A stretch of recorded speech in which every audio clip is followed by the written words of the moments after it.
Buenas tardes. Mi grupo está conformado por María José Calderón, Felipe Mur y Emily Pacanchique y yo, Sara Sofía Jiménez.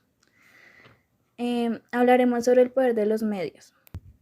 Analizaremos acerca del Hotel Ruanda, Colombia y los medios de comunicación. En breve contexto, la película se centra en la historia de Paul, un director de un hotel el cual se convierte en un héroe, en uno de los momentos más oscuros de la historia de Ruanda. En medio de este caos, Paul, con su influencia e ingenuo, consigue proteger a más de 1.200 personas tutsis resguardadas en el hotel donde trabaja. Esto nos muestra cómo Paul utiliza su puesto de gerente para negociar con los hutus y así poder mantener a su familia a salvo a pesar de los constantes peligros y amenazas. Sigue fiel a su objetivo. El Hotel Ruanda, una película en la que observamos la desigualdad y violencia influenciada por los medios de comunicación, en este medio radio, pero también la resistencia y humanidad a través de la historia de Paul, el cual nos muestra cómo la bondad y la compasión puede triunfar incluso sobre los momentos más oscuros. Benjamin nos habla, por medio de un país de la voz, se dejan llevar por la comunicación invisible, pero a la vez aterrado para el pueblo. Esto lo podemos ver en Ruanda, al comienzo de la película, cuando Paul escucha a Rutaganda decir que los tutsis son los responsables de los malos tratos por parte de los belgas, así fomentando el odio en el pueblo hutu y creando terror en el pueblo tutsi. En la película, en el momento que matan al presidente, se revelan las atroces consecuencias de un pueblo envenenado por medios demostrados con la masacre de Ruanda. ¿Cómo usan los medios de manipulación mediática? Los medios de disfunción. Al ver un pueblo ignorante, con poca crítica y sin tanto conocimiento en análisis de los medios con personas analfabetistas funcionales, estos medios crean una cortina de manipulación mediática y hasta cierto punto una ignorancia por medio de técnicas de manipulación, ya que las personas podrían estar en contra, pero al ídolo patrón le sirven personas con conocimientos críticos, pero no tengan cómo defenderlos, para que no vayan en contra de él. Ellos buscan en los medios de comunicación que el pueblo se mantenga ignorante y que esto contenga una gran influencia muchísimo más con los medios sociales. Los mantienen en sus pequeñas cajas usando pensamientos emocionales a su favor, ya que se les tiene más impacto un hecho del que solo se tenga poco conocimiento versus el crítico, como nos menciona Noam Chomsky y Miguel Desmurget en Cretinos Digitales, usando principalmente la ignorancia y mediocridad, las mentiras escondidas en verdades pitados de pajaritos.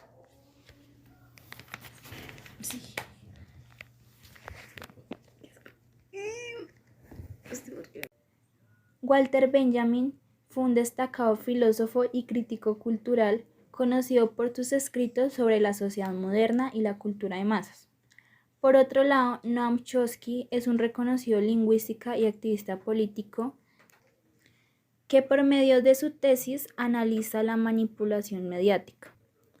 Ambos autores abordan la influencia de los medios de comunicación en la sociedad, aunque desde perspectivas diferentes, mientras Benjamin se centra en la reproductibilidad técnica de las imágenes y la pérdida de la autenticidad en la era de la reproducción mecánica, como la radio.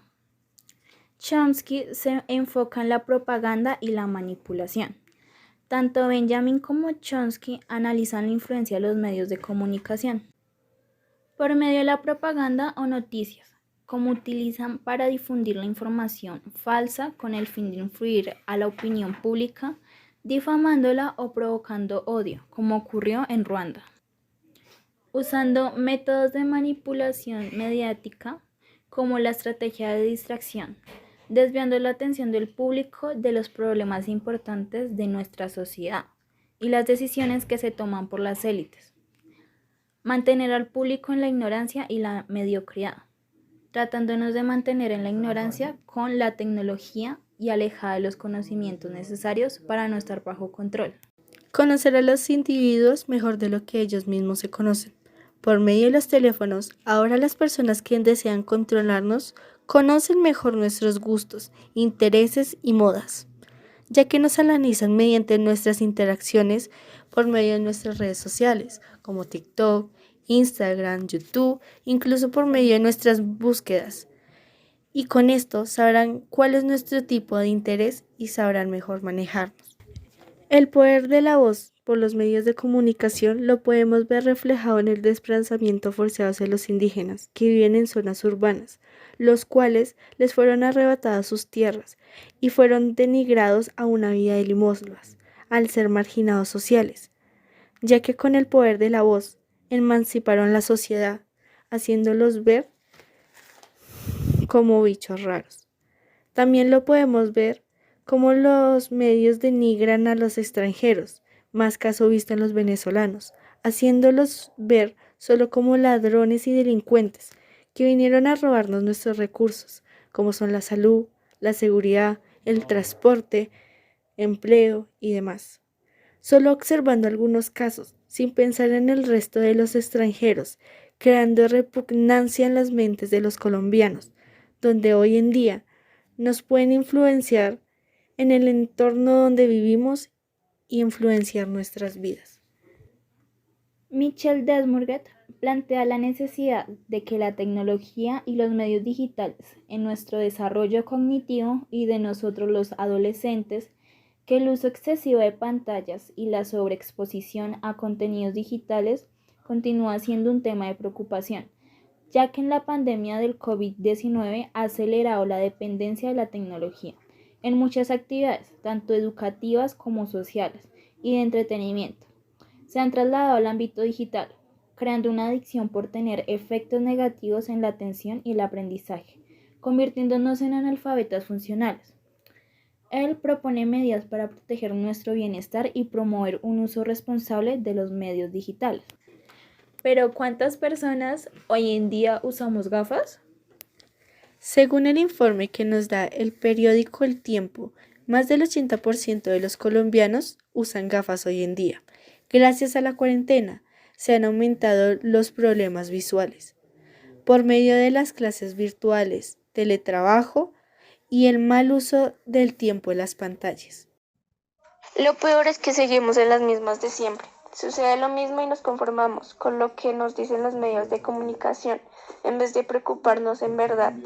A ver qué es lo que está pasando en el país.